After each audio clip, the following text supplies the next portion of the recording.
students, welcome to Study Tips by Professor E. First off, get enough sleep. For most college-age people, that is 8 hours a night. As you age, that may change. It may be a little bit more for you if you're still growing. This is for real. I didn't make this up. So when you get enough sleep, that helps you retain the information that you learned the previous day and the information that you're going to learn the next day. So it helps it stick in your brain a little better, and it really helps you focus the next day. That's a huge part of it. And you probably don't want to sleep like this. This is representing a student that has just crashed out while they're trying to study. All right. So you want to take short breaks.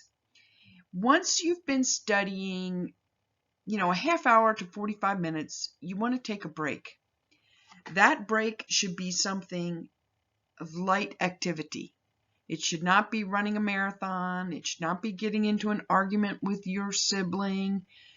It could be something like sweeping the kitchen floor, or carrying out the trash, or taking a walk around the block, dancing around the room,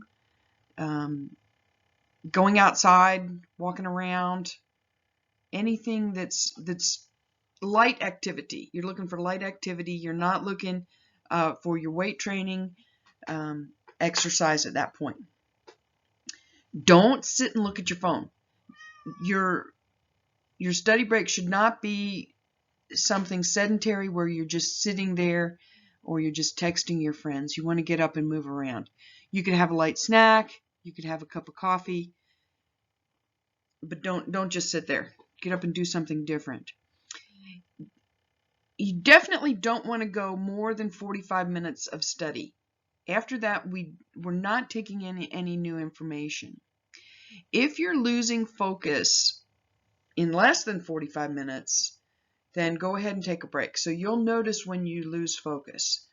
That's when you're looking at that same paragraph over and over again and it's not making any sense. That's the time to take a break. You might even want to set the timer to have you stop at 45 minutes. If you are able to study for longer periods of time, then use a timer to remind yourself to stop and take a break. And don't forget to come back to studying, right? It's okay to take a longer break, particularly if you've had 2 or 3 of these shorter study sessions. Then it might be time for a longer break, right? That's when you go do your more vigorous exercise or have a meal or something like that. But don't forget to come back to your study. Also, look up terms you don't know.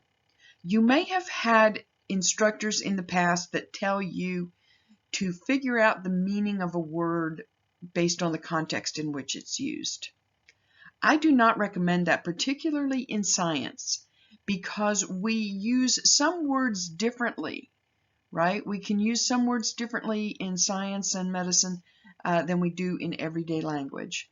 For example, the word insult, if a doctor is using that, he's talking about an injury, a physical injury to a muscle or to nervous tissue.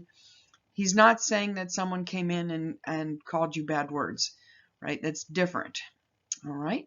We also have words that may appear and sound similar but have different meanings. For example, chromosome and chromatin sound a lot the same and they're related, but they're a little different. So the chromosome is the DNA that contains our genes.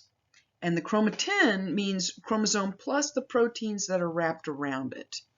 So be sure and look those up. You may have a glossary in the back of your textbook. If not, look it up online and go ahead and look at additional information that's around that. All right, I'll be back each week with some more study tips.